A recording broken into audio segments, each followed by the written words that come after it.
Thank you for joining us for this sermon podcast from United Christian Church of Austin, where no matter who you are or where you are on life's journey, you're invited and welcome. This sermon from Sunday, January 17th, 2016 is entitled Full Length Mirror, Doing Our Own Anti-Racism Work. It's a reflection on a reading from the Gospel according to Matthew, chapter 7, verses 1 through 5. If you enjoy this podcast and would like to learn more about our open and affirming ministry at United Christian Church of Austin, simply head over to our website, www.uccaustin.org. Thank you.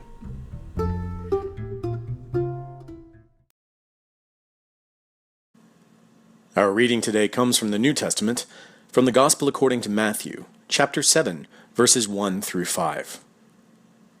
Jesus said, "Do not judge so that you may not be judged. For with the judgment you make, you will be judged, and the measure you give will be the measure you get. Why do you see the speck in your neighbor's eye, but do not notice the log in your own eye? Or how can you say to your neighbor, 'Let me take the speck out of your eye,' while the log is in your own eye? You hypocrite! First take the log out of your own eye, and then you will see clearly to take the speck out of your neighbor's eye." Friends, God is still speaking to the world. May our hearts be open to listen and to respond. Amen.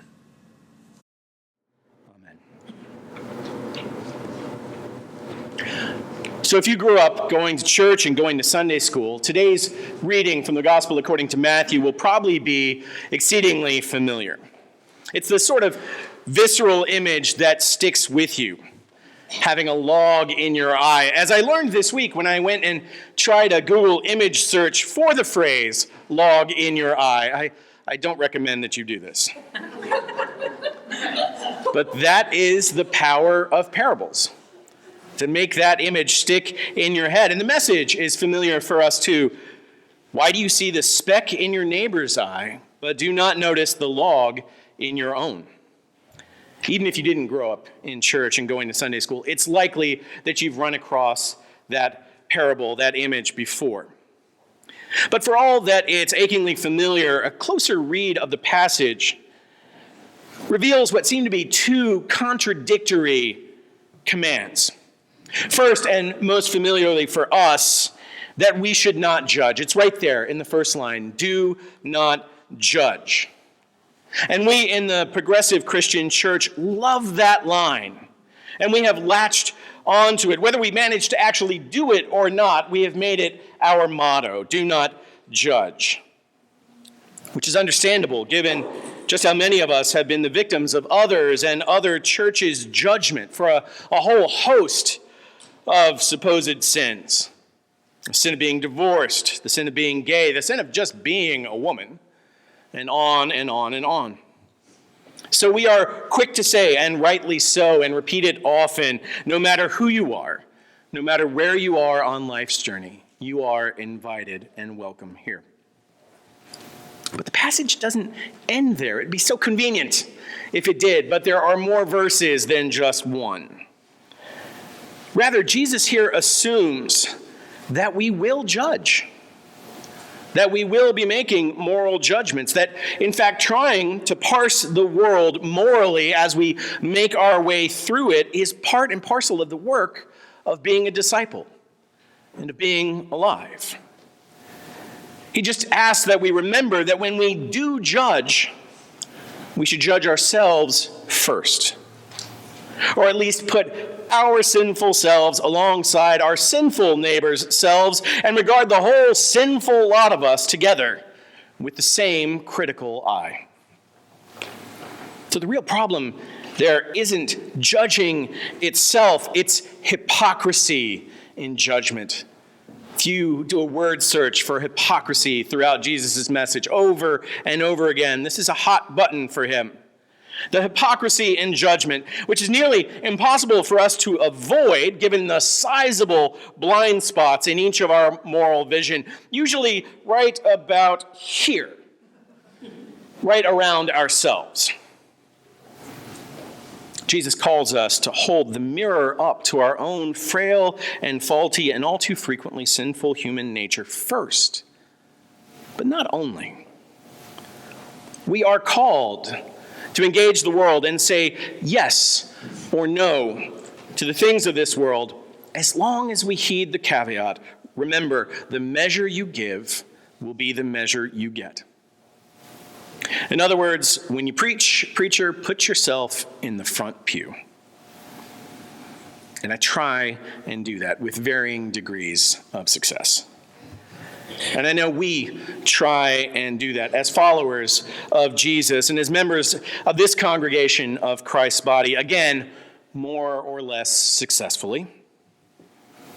I know another congregation where I was told that the prayer of confession that we prayed each Sunday in the liturgy was just too depressing. And well, it's kind of unnecessary, really, because, after all, we're all basically pretty good people. We made it to church, right? And I understand, it can be daunting, if not downright depressing, to run down the list of all the ways that daily we fall short of the goals of justice, peace, and compassion that God sets for us. It's like trying to squeeze the air out of a balloon with our bare hands. Every time we think we've got it all under control, some particular piece or other bulges out of our grasp and distorts the whole thing all over again. Still, we'd like to think we're doing pretty well, right? You and I? And just a passing glance in the mirror tells us, yeah, we're doing okay. As we run down the inventory of sins, sexism, homophobia, economic exploitation, transphobia, inhospitality to immigrants, abuse of the earth, etc., etc., well, at least we can say that we're talking about them, right? At least about most of them. We've got a pretty good idea of the lay of the land. We've got a handle on the baggage, and we're just working on putting it away neatly. Even racism, our particular topic today as we remember and celebrate the ministry of the Reverend Dr. Martin Luther King Jr. among us, that great pillar of the civil rights movement, slain some 48 years ago this year. He'd be proud of us, right?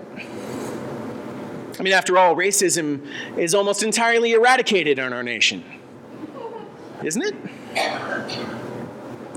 That right there is the big lie of racism. The big lie of racism, just because we can't see it immediately, it's not there. That racism is only all about individual, explicitly racist acts. Like a white person using the N-word. We love that one. So easy to identify, right?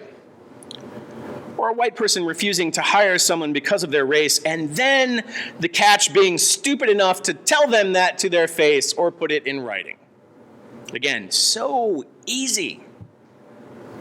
But thanks to Dr. King and the entire civil rights movement more broadly, and now some 50 years of subsequent legislation and legal opinions and just plain cultural shift, we don't see that so much. That sort of racism is now the exception where once it was the rule.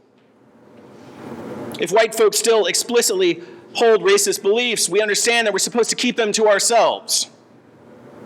We all know that when you tell a racist joke, the first thing you do is look over your shoulder. But at least there's less of racism, right? Because there are fewer individual acts of racism. We've got less racism all over, right? Wrong. Because racism didn't go away with the passage of the Civil Rights Act or the Voting Act. We didn't legislate it away, and we can't just redefine it away. Racism, in fact, never left. It just moved deeper into the system. Racism continues to be the ghost in the American machine. Again, in study after study and in incident after actual incident captured on video for us now to share, we can see the effects of this deeply rooted racism play out on our streets, in our schools, in our workplaces, in the media, the Oscar announcements, in our courthouses, certainly in our prisons. And Reverend Dr. Sharon Watkins, General Minister and President of one of our denominational families, the Christian Church Disciples of Christ, said just this week in a sermon in Tulsa, it's not just individual sin. Racism has rightly been called America's original sin. Thinking that it's okay to displace Native Americans, that it's okay to build nations with slavery. We want to root this out, but it runs deep. She said the weed of racism was cut down in the civil rights movement of the 1960s and 1970s that ended segregated lunch counters and Jim Crow laws. But we didn't get the roots, she warns. It grew back. Racism in 2016 is as real as in 1960 and 1860. Then why is it so hard for us to believe and to see?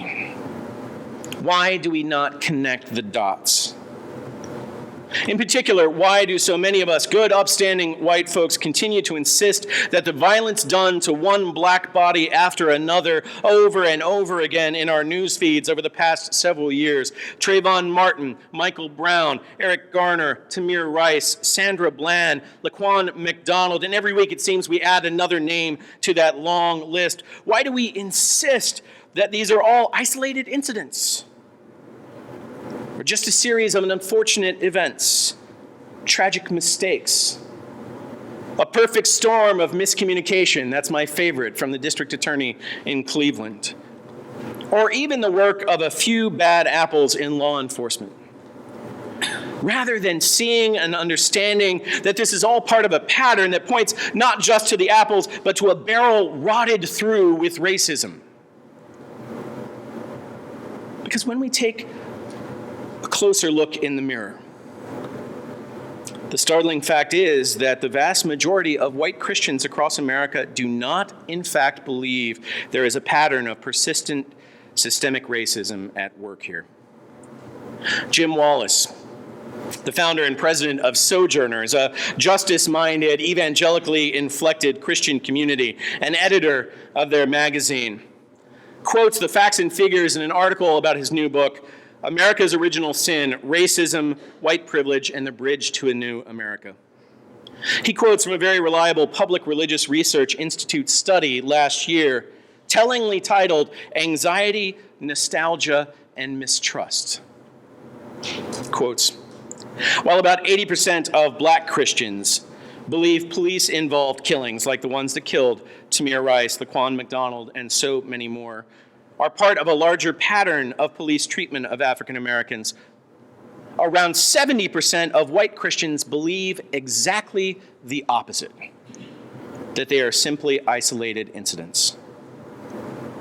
And friends, that's across all white Christians, not just those we might like to think of as more conservative. That's mainline Protestant, evangelical, and Catholic all together. Even worse, take away the moniker of Christian, and the numbers drop to around 65%. Meaning, startlingly, that white Christians as a whole are less likely to believe the experience of black Americans than non-Christian whites. A video version of the same message asks us this pointed question: if we keep saying these moments are isolated, what are we saying about our black brothers and sisters? They're liars? That we don't believe them? Why don't we? And I'm going to go ahead and say we here, referring to white people, with apologies to those in this room who do not identify as white, but I think it's important here to be specific. I venture to say it's because we've got so much to lose. We've got our white privilege to lose. White privilege is the log of racism in our own eye that prevents us from seeing clearly to root out the racism at work in our world. It's the myriad ways, large and small, that our society is structured to privilege us, white people, and those perceived to be white, over people of color, particularly historically, but not limited to black folk, in nearly every area of life. White privilege is not earned. It is conferred upon us through no action of our own, and it cannot be given away. Now, the nice way to talk about this inherited and continuing bias is, as I said, white privilege, but more accurately, we should call it white supremacy, hard words for the ways our entire culture is bent toward making sure white lives, white bodies, white experience are the norm against which everything and everyone else is judged to be less than. To ensure that we remain kings of the hill, and oh yes, it's white men on top. But we'll go ahead and call it white privilege. It's tricky, this thing, because we are never supposed to see it, but simply take it for granted as the way things are, just the reality that we know. The way fish are not necessarily consciously aware of the water in which they swim. A recent piece by our other denominational family, the United Church of Christ, puts it so succinctly, so plainly. White privilege, if you can't see it, you have it. One of the pioneers in describing the nature of this privilege was a feminist scholar and activist named Peggy McIntosh, who wrote on the subject back in 1989. Oddly enough, she wasn't looking for white privilege, but rather for ways to talk about male privilege. I'll leave that to your imagination to define. But along the way, she articulated one of the best and most helpful metaphors to help us get our minds wrapped around this slippery concept. It's simple, she says. White privilege is like an invisible, weightless knapsack of special provisions, maps, passports, code books, visas, clothes, tools, and blank checks that make navigating the world around us much easier for us from the get-go. Not easy, but easier. Again, it's hard to see because we're taught to believe it's just normal. So to help us focus, I've copied a shorter version of McIntosh's original list of some of the items in that knapsack into the bulletin today. I hope you've got it there. You can take that out and take a look. These are some of the ways in which she believes we benefit, mostly unconsciously, from white privilege in our daily lives, and so also, of course, conversely, how people of color are disadvantaged. Now, obviously, we can't even go through all of this shorter list, but I want to draw your attention to a few items here. Some of them seem smaller, less significant, and some of them enormous. Ask yourself if these are usually true for you. Like number 26. I can easily buy posters, postcards, picture books, greeting cards, dolls, toys, and children's magazines featuring people of my race. That may not seem like such a great big deal. But then you go back to numbers 1 and 2. I can, if I wish, arrange to be in the company of people of my race most of the time. And I can avoid spending time with people whom I was trained to mistrust and who have learned to mistrust my kind or me. That begins to weigh on us. Some of these seem like they'd be a good idea if everybody had them, like number 35. I can take a job with an affirmative action employer without having my coworkers on the job suspect that I got it because of my race. Wouldn't that be nice for everyone? Well, some of them don't sound like they're much good for anyone to have, not good for all of us together. Like number 22, I can remain oblivious of the language and customs of persons of color who constitute the world's majority without feeling in my culture any penalty for such oblivion. The privilege of ignorance. Number 23, I can criticize our government and talk about how much I fear its policies and behavior without being seen as a cultural outsider, without being called a terrorist, without being asked to leave the government building that I've occupied. Number 15, so scary. I do not have to educate my children to be aware of the systemic racism for their own daily physical protection. Number 34, I can worry about racism, I can even talk about it without being seen as self-interested or self-seeking. Oh, that one hits close to home. After all, I can choose to preach about racism, or not. I can take it or leave it. That's privilege in action. Again, as you get an opportunity, and I hope you will, to take this home and look it over, ask yourselves which ones describe your life. Then imagine if none of them did. As the popular internet meme says, I'm just going to leave this right here. So if we have this thing, if we have this white privilege and we don't choose it because it's just given to us, and we can't choose not to have it, we can't just give it away, what do we do about it?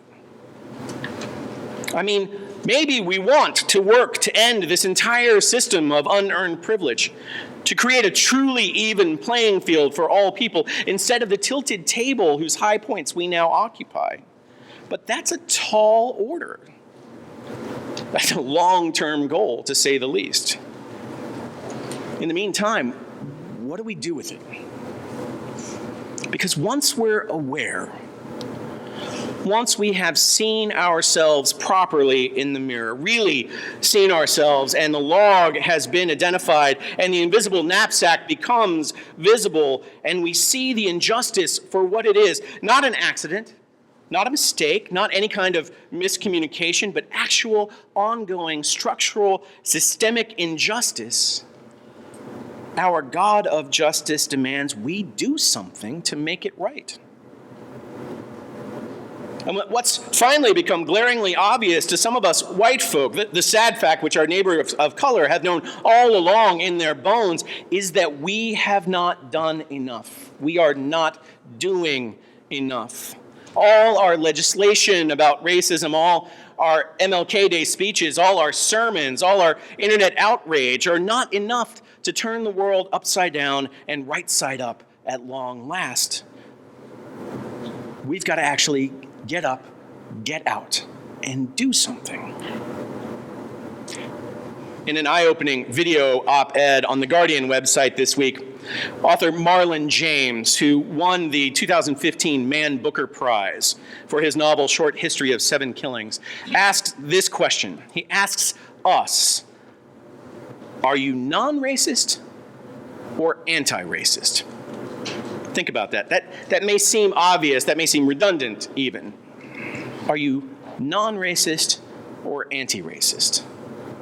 But he goes on to explain, most of us are non-racist. Because racism is looked upon as some moral lapse, we feel quite self-assured by simply not being racist. I'm not a bigot. I don't use the N-word. I didn't vote for that guy. I'm not burning any crosses. I don't, I won't, I'm not, I've never, I can't. But what you end up with is an entire moral stance and code for dealing with injustice in the world by not doing a damn thing, he says. That's the great thing about non. You can pull it off simply by rolling over in your bed and going back to sleep. But he pushes the question further. He pushes us further. And here, I understand this is a strong comparison, not entered into lightly. But I think it's powerfully illuminating. He asks us to take the C out of racist and replace it with a P. I'm not a rapist. I'm not friends with any rapists. I didn't buy that rapist's last album. All these things that you're not doing. Meanwhile, people are still getting raped, and black boys are being killed. It's not enough that you don't do these things. Your going to bed with a clear conscience is not going to stop college students from getting assaulted. You thinking climate change is terrible is not going to stop climate change. You being so assured that you're not anti-black, anti-Muslim won't stop the next hate crime. And it's wonderful that you recognize how brave gay people are when facing persecution, but they aren't the ones who need to be brave. We need to get active.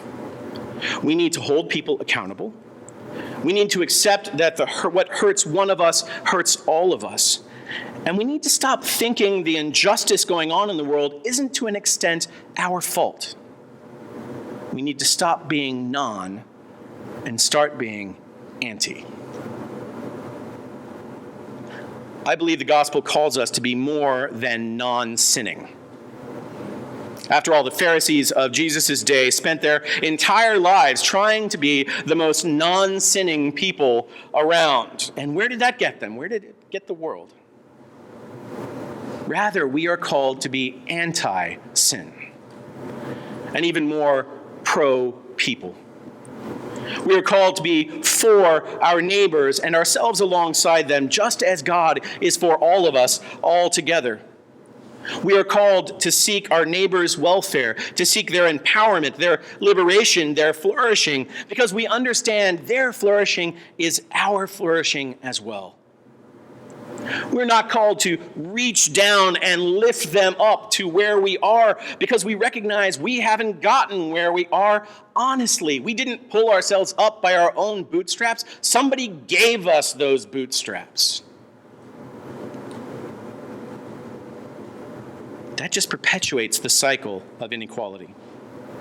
Rather, if we want to move forward together, we're going to have to get down off the pedestal we've inherited and continue to build for ourselves and join our neighbors where they are so that we may all grow up together. Sisters and brothers of one loving heavenly parent. Jim Wallace, at the end of his article, leaves us with a question so shocking in its clarity, so offensive in its honesty, it may be hard for us white Christians to hear. But I trust you. I trust your faithfulness, your deep desire to be faithful.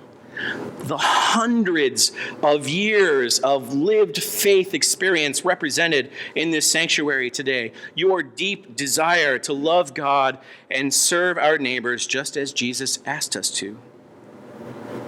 But as Jesus tells us in our reading today from Matthew, judgment begins at home, here, with us, with me, and with you. And I trust you to help me, to help us all together rise to this challenge, as challenging as it may be for me personally, for all of us, for the sake of the gospel, which continues to set us free for living, for loving. So here it is. Jim Wallace closes with this. It's time for white Christians to start listening, he says. It's time for white Christians to act more Christian than white.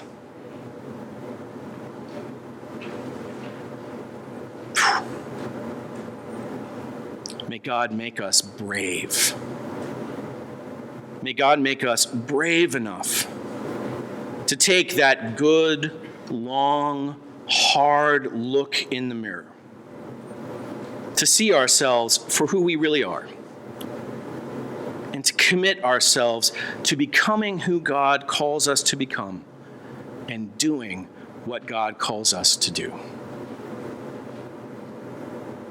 And so, friends, if you've heard the word of God preached here today, remember to give all honor and glory to our one God, Creator, Christ, and Holy Spirit.